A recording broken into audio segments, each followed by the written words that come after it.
பெண்களை விட ஆண்கள் ரொம்ப வீக்கானவங்க, சீக்கிரமே இறந்துருவாங்க. நம்புற மாதிரி இல்லையா?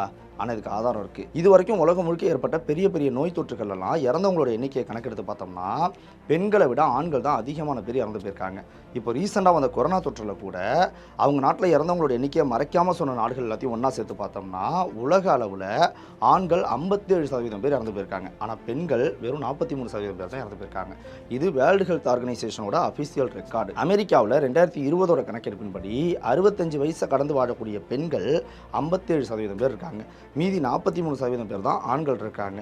85 வயசை கடந்து வாழக்கூடிய பெண்கள் 67% பேர் இருக்காங்க. மீதி 33% தான் ஆண்கள் இருக்காங்க. அதே மாதிரி உலக அளவில் கணக்கெடுத்தப்போ பெண்கள் ஆண்களை விட 7 ஆண்டுகள் இன்னும் கொஞ்சம் அதிகமாகவே வாழ்கிறாங்களாம். இதுக்கு என்ன காரணம்? அது ஏன் பெண்களை விட ஆண்கள் அதிகமாக நோய்வாய்ப்படக்கூடியவங்களாகவும் சீக்கிரமாக இறந்து போகக்கூடியவங்களாம் இருக்காங்க?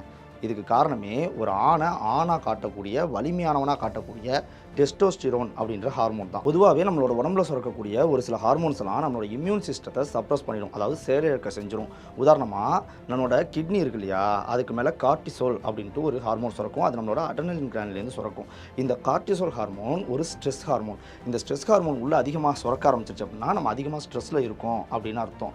இந்த ஹார்மோன் என்ன பண்ணுன்னா நம்ம பிளட்டோட கலந்து நம்ம பிளட்டில் உள்ள ரத்த வெள்ளை அணுக்கள் இருக்கு இல்லையா, அதெல்லாம் குறைச்சி விட்டுரும், அதெல்லாம் சப்ரஸ் பண்ணி விட்டுரும். இப்படி நடந்துறதுனால நம்மளோட நோய் எதிர்ப்பு மண்டலம் ரொம்ப பாதிக்கப்பட்டு ஏதாவது வெளியிலேருந்து பாக்டீரியா மாதிரியான ஒரு நோய் கிருமிகள் நம்மளை வந்து தாக்குச்சுன்னா உடனே அதை எதிர்த்து செயல்படுறதுக்கு இங்கே நோய் எதிர்ப்பு மண்டலம் இல்லாதனால நம்ம ரொம்ப வீக்காகி நமக்கு சளி காய்ச்சல் இதெல்லாம் ஏற்படுறதுக்கு வாய்ப்பு இருக்குது.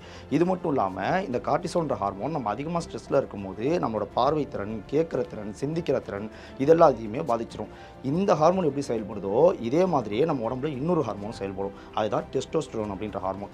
டெஸ்டோஸ்டெரோன் ஹார்மோன் பெண்களை விட ஆண்களுக்கு தான் ரொம்ப அதிகமாக இருக்கும், பெண்களுக்கு கம்மியாக தான் இருக்கும். இந்த டெஸ்டோஸ்டெரோன் ஹார்மோன் தான் ஒரு ஆணை வலிமையாக காட்டுறதுக்கு பயன்படுது. நமக்கு மனிதர்களுக்குன்னு எடுத்துக்கிட்டோம்னா தாடி மீசையெல்லாம் இருந்து உடல் பலத்தெல்லாம் காட்டுற மாதிரி, இப்போ ஒரு ஆண் சிங்கத்துக்குன்னு எடுத்துக்கிட்டோம்னா பிடரி மயிர், ஒரு ஆண் மயிலுக்குன்னா தோகை இதெல்லாம் காட்டுற மாதிரி அந்த ஆணை அலங்காரமாக ரொம்ப கம்பீரமாக காட்டுறதுக்கு பயன்படக்கூடிய ஒரு ஹார்மோன் தான் இந்த டெஸ்டோஸ்டெரோன் ஹார்மோன். உதாரணமாக காட்டில் வாழக்கூடிய மானெல்லாம் தாக்குற வர்பல் ஃப்ளை அப்படின்ட்டு ஒரு ஈ இருக்குது. இந்த ஈ என்ன பண்ணுன்னா மான்களோட தோலில் துளையிட்டு அங்கே முட்டை விட்டுரும். முட்டை விட்டு அது போனதுக்கப்புறமா அந்த முட்டையிலேருந்து குஞ்சுகள் பொறிச்சு வந்து அந்த மான் உயிரோடு இருக்கும் போதே அதை சாப்பிட்டு வாழ்ந்து ஈயா வந்து வெளியில் வரும். இப்படி ஒரு நோய் தொற்றம் மான்களுக்கு ஏற்படுத்தக்கூடிய ஒரு ஈ இனம் இருக்குது. இதில் ஒரு ஆச்சரியமான விஷயத்தை விஞ்ஞானிகள் கவனிச்சிருக்காங்க.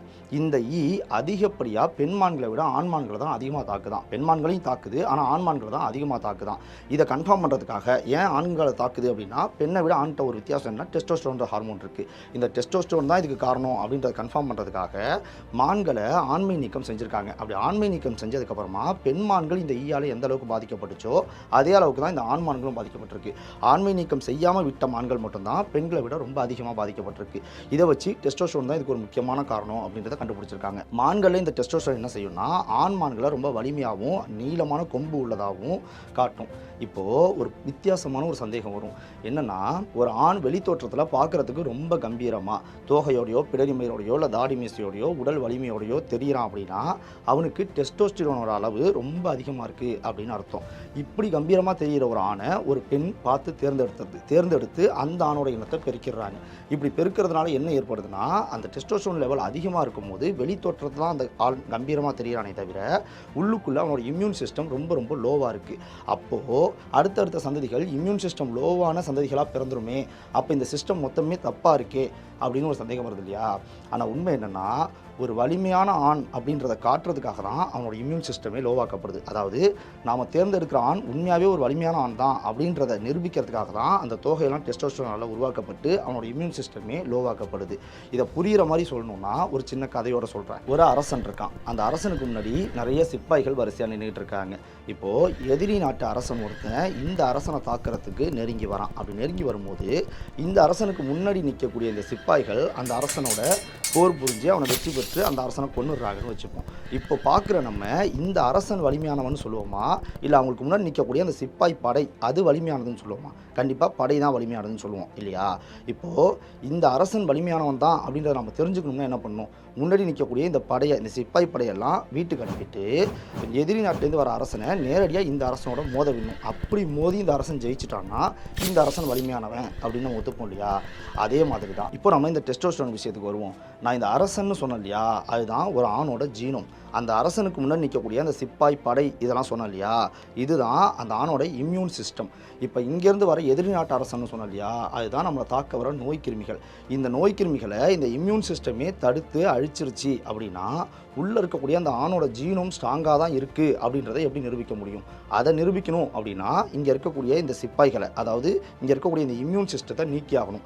இதை நீக்கிறதுக்கான வேலையை தான் டெஸ்டோஸ்டெரோன் செய்யுது. டெஸ்டோஸ்டெரோன் வந்து இந்த இம்யூன் சிஸ்டத்தை மொத்தத்தையும் நீக்கிறது. அப்படி நீக்கினதுக்கப்புறமா இப்போ அந்த அரசன், அதாவது அந்த ஜீனோம் வெளிப்படையாக இருக்குது.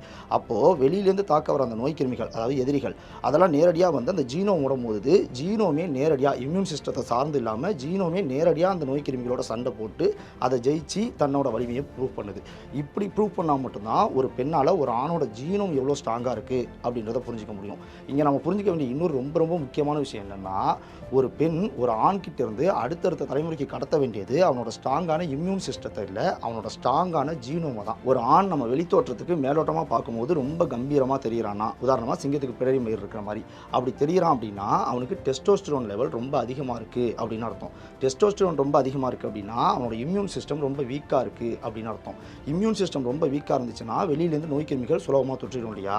அப்படி சுலபமாக நோய் தொற்றுச்சுன்னா அவனால் அதை எதிர்த்து போராட முடியாது. அவனோட இம்யூன் சிஸ்டத்தை வச்சு அவனால் எதிர்த்து போராட முடியாது. அப்போ அந்த ஆண் சீக்கிரமாகவே நோய்வாய்ப்பட்ட ஒரு ஆணாக மாறிடுவான். அப்படி நோய்வாய்ப்பட்ட ஒரு ஆணாக மாறின ஒரு ஆணால் தன்னை இவ்வளோ அலங்காரமாக, இவ்வளோ கம்பீரமாக, பிடரி மயிரோட தோகையோடலாம் காட்டிக்க முடியாது.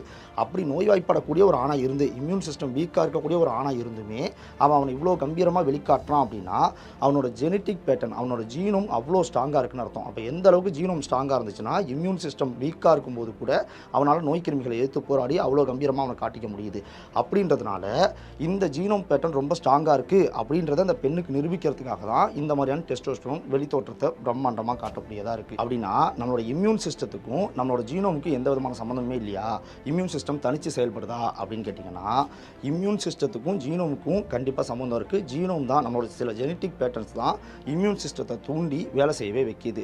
உதாரணமாக நம்மளோட ஜீனில் TCE அப்படின்ட்டு ஒரு ஜீன் இருக்குது. இந்த ஜீன் இன்டர்லூக்கின் 2 அப்படின்ற ஒரு ப்ரோட்டீனை தூண்டும். அந்த ப்ரோட்டீன் நம்மளோட ரத்தத்தில் உள்ள ஒயிட் பிளட் செல்ஸை தூண்டி நம்மளோட நோய் எதிர்ப்பு மண்டலத்தை ரொம்ப ஆக்டிவாக வச்சுக்கிறதுக்கு உதவுது. ஆனால் இந்த மாதிரி ஒரு சில ஜீன் மட்டும்தான் நம்மளோட இம்யூன் சிஸ்டத்துக்காக இருக்குது. மற்ற ஜீன்லாம் நம்மளோட ஒட்டுமொத்த உடம்புக்காக இருக்குது. ஒட்டுமொத்த உடம்போட ஜீனும் ஸ்ட்ராங்காக இருக்கா இல்லையா அப்படின்றத தெரிஞ்சுக்கணும்னா இந்த இம்யூன் சிஸ்டத்தை மட்டும் தூண்டக்கூடிய ஜீனை ஆஃப் பண்ணி தான் ஆகணும் இல்லையா? இதை ஆஃப் பண்ணுற வேலையை தான் இப்போ நான் சொன்னேன் இல்லையா, அந்த TCEன்ற ஜீன், அந்த ஜீனை ஆஃப் பண்ணுற வேலையை தான் முதல்ல சொன்ன அந்த கார்டிசோல்ன்ற ஹார்மோனும் பண்ணும். அது போயிட்டு அங்கே உள்ள ஒரு கீயோட லாக் ஆகிக்கும். அப்போ TCE ஆஃப் ஆகிடும். TCE ஆஃப் ஆகிடுச்சுன்னா இன்டர்லூக்கின் 2வும் ஆஃப் ஆகிடும். இன்டர்லூக்கின் 2 ஆஃப் ஆகிடுச்சுன்னா ஒயிட் பிளட் செல்ஸ் ஆக்டிவேட் ஆகாது. அப்போது நம்ம இம்யூன் சிஸ்டம் வீக் ஆகும். கிட்டத்தட்ட இதே வேலையை தான் நம்மளோட டெஸ்டோஸ்டெரோன் ஹார்மோன் செய்யுது.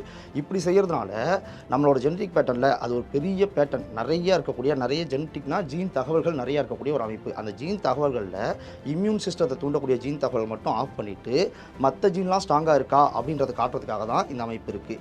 இது மூலமாக எப்படி காட்டப்படும்னா நம்மளோட ஜீன் பேட்டர்ன்லேயே நோய்களை எதிர்த்து போராடக்கூடிய, நோய் கிருமிகளை எதிர்த்து போராடக்கூடிய நிறைய ப்ரோட்டீன்ஸ் இருக்குது.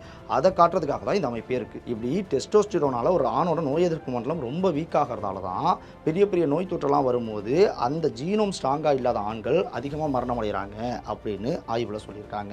இப்போ நான் சொன்ன இந்த அத்தனை டீட்டெயில்ஸுமே இந்த மனித ஜீனோம் அப்படின்ற இந்த புக்கில் இருக்குது. உங்களுக்கு தேவைன்னா இந்த புக்கை வாங்கி படிங்க. இதை விட இன்னும் டீட்டெயிலாகவே இதில் கொடுத்துருக்காங்க. இப்போ வரைக்கும் சொன்ன ஜெனட்டிக் காரணம் மட்டும் இல்லாமல் இன்னும் நிறைய காரணங்களும் ஒரு பெண்ணை விட ஒரு ஆண் சீக்கிரமே இறந்து போகிறதுக்கு இருக்குன்னு சொல்லப்படுது. குறிப்பாக உயிரியல் ரீதியாக ஒரு ஆண் குழந்தையோட மூளையில் முடிவெடுக்கக்கூடிய திறன் கொண்ட, ஒரு செயலை செய்யறதுக்கு முன்னாடி இந்த செயலால் என்ன மாதிரியான பின்விளைவுகள்லாம் ஏற்படும் அப்படின்றத யோசிக்கிற திறன் கொண்ட அந்த அமைப்பு பெண்களை விட கொஞ்சம் லேட்டாக தான் வளருதான். அதனால் ஒரு ஆண் குழந்தையாக இருக்கும் போதுலேருந்தே எந்த விஷயத்தெல்லாம் செய்யக்கூடாது அப்படின்றதெல்லாம் யோசிக்காமல் அந்த விஷயத்தெல்லாம் செய்கிறது. உதாரணமாக தண்ணிக்குள்ளே இறங்கி நீச்சல் அடிக்கிறது, மரத்துக்கு மேலேருந்து குதிக்கிறது, ஆக்சிடெண்ட்டில் சிக்கிறது, இன்னும் கொஞ்சம் வளரும் போது சில கெட்ட பழக்கங்களுக்கு, அதாவது மது பழக்கங்களுக்கு இந்த மாதிரிலாம் அடிமையாகிறது, அதில் ஆக்சிடெண்ட் ஆகி இறந்து போகிறது. இந்த மாதிரி ஒரு மெச்சூரிட்டி அடையிறதுக்கு முடிய ஒரு ஆண் இறந்து போகிறதுக்கான வாய்ப்பு ரொம்ப ரொம்ப பெண்களை விட ஒப்பிடும்போது அதிகமாக இருக்குது அப்படின்னு சொல்லப்படுது. அதுவே மெச்சூர் ஆனதுக்கப்புறம் வேலைக்குன்னு போகும்போது கூட பெண்களை விட ஆண்கள் ரொம்ப ஆபத்தான வேலைகளில், உதாரணமாக இராணுவம், இந்த மாதிரியான ஆபத்து அதிகமாக இருக்கக்கூடிய வேலைகளில், ஃபயர் சர்வீஸ், இந்த மாதிரியான வேலைகளில் அதிகமாக ஈடுபடுறதுனாலையும் ஆண்கள் அதிகமாக இறந்து போகிறதுக்கான வாய்ப்பு இருக்குது அப்படின்னு சொல்லப்படுது. அதே மாதிரி ஆணுக்கு டெஸ்டோஸ்டெரோன் ஹார்மோன் இருக்கு இல்லையா, அதே மாதிரி பெண்ணுக்கு ஈஸ்ட்ரோஜன் அப்படின்ட்டு ஒரு ஹார்மோன் இருக்குது. இந்த estrogen hormone heart friendly hormone, அதாவது இதய துடிப்புக்கு ரொம்பவே நன்மை செய்யக்கூடிய ஒரு ஹார்மோன் சொல்லப்படுது. எப்படின்னா இந்த ஈஸ்ட்ரோஜன் ஹார்மோன் பிளட் ஃப்ளோவை ரொம்பவே சுலபமாக்குமா. இந்த ஹார்மோன் ஆண்களுக்கு ரொம்ப கம்மியாக இருக்கிறதால பெண்களோட ஒப்பிடும்போது ஆண்களுக்கு ஹார்ட் சம்மந்தப்பட்ட டிசீஸ்லாம் வரத்துக்கு அதிக வாய்ப்பு இருக்குது அப்படின்னு சொல்கிறாங்க. அதே மாதிரி பெண்களோட ஒப்பிடும்போது ஆண்கள் மருத்துவர்கிட்ட போய் பார்க்குறத, ஏதாவது ஒரு சின்ன பிரச்சனை வந்தால் கூட என் உடம்பு ரொம்ப ஸ்ட்ராங்காக இருக்குது, என்னால் தாங்க முடியும், நான்லாம் மருத்துவர்கிட்டே போகணும்னு அவசியம் இல்லை அப்படின்னு சொல்லி ஒரு நோய் முத்துற வரைக்கும் விட்டுட்டு அதுக்கப்புறமா மருத்துவர் அணுகிறது பெண்களை விட ஆண்கள் தான் அதிகமாக இருக்காங்களாம். அதனாலையும் ஆண்களோட இறப்பு விகிதம் ரொம்ப அதிகமாக இருக்குது அப்படின்னு சொல்லப்படும். இப்படி எந்த வகையில் பார்த்தாலும் ஆணினம் ஒரு பரிதாபப்பட்ட இனமாகவே இருக்குல்ல. என்ன பண்ணுறது, வாழ்கிற வரைக்கும் வாழ்ந்துட்டு போவோம்.